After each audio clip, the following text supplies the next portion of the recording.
What if Drake and Kendrick Lamar actually got into a fight? Like a fist fight? What would happen?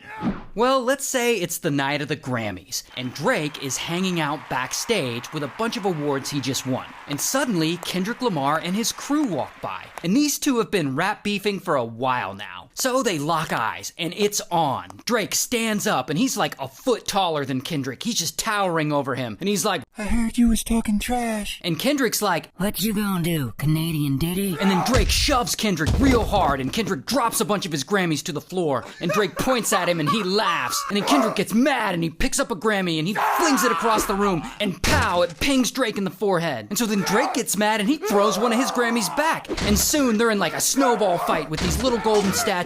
And it's making a lot of commotion and a hell of a lot of noise. And eventually security steps in, and they break it up. And Drake, he's still mad as security is pulling him away. And he's like, this ain't over. I'm gonna diss you so hard. And Kendrick is like, shut up and go write another pop song, you bitch. So then Drake, he goes back home to his mansion, and he's still upset. And his entourage is like, what kind of diss track you gonna hit him with, boss? And Drake is like, I don't know, let me consult my ghostwriters. And so then Drake, he gets in his elevator, and he takes it all the way down to a secret floor in his mansion. And the doors open, and he steps out into a room with all of his ghostwriters. And Drake is like, listen up, I need you to write me another diss track about Kendrick, and I need to have a very aggressive tone. And the writers are looking at him like, bro, we just wrote you like 5. Can we get a break? And Drake is like, no, I need it now. Don't make me get bass in my voice. And so his writers, they get mad. They've had enough. And they all walk out and they quit. And poor Drake, he doesn't know what he's gonna do. But then, out of nowhere, he gets an idea.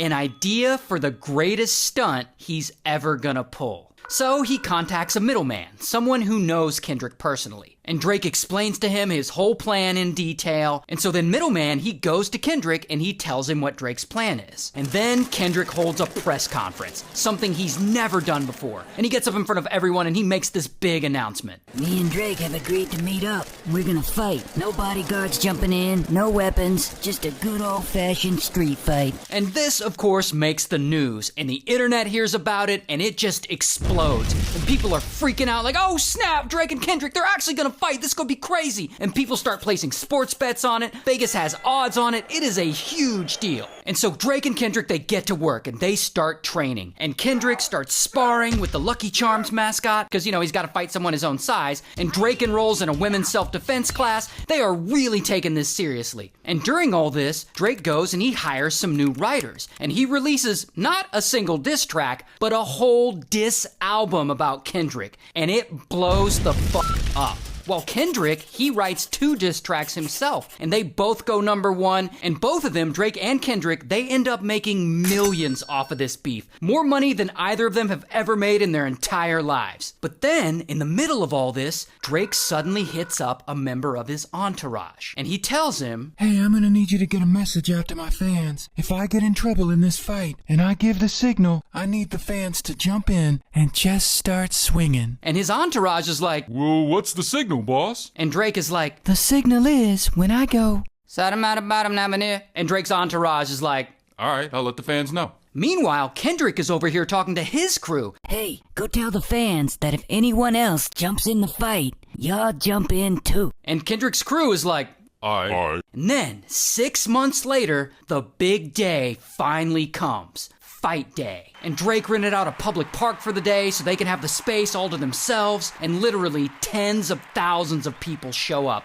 Drake fans on one side, Kendrick fans on the other side, and everyone is waiting there in anticipation. And finally, a black Escalade pulls up, and Drake steps out. And everyone cheers, and he is ready to go. Then, Kendrick rolls up with his entourage, and everyone in the crowd is surrounding them. And Drake steps in the middle of the circle, and Kendrick steps in the middle of the circle, and it is go time. And suddenly, pow! Drake punches Kendrick in the face, and Kendrick falls down, but he quickly gets up, and he tackles Drake to the ground, and then Drake punches him again, and they struggle, and then bam! Kendrick hits Drake with a hard right hook, and they wrestle around. And then, all of a sudden, in the distance, the crowd hears, and that is the signal. And Drake fans know what to do. So they hear this and kapow, they all go apeshit. And Drake fans all start charging toward the fight. And then Kendrick fans suddenly do too in retaliation. And suddenly they're all throwing hands at each other. And bam, boom, pow. And it's absolute chaos, like a massive Western barroom fight. And while all this madness is going on, Drake, he low-key sneaks away.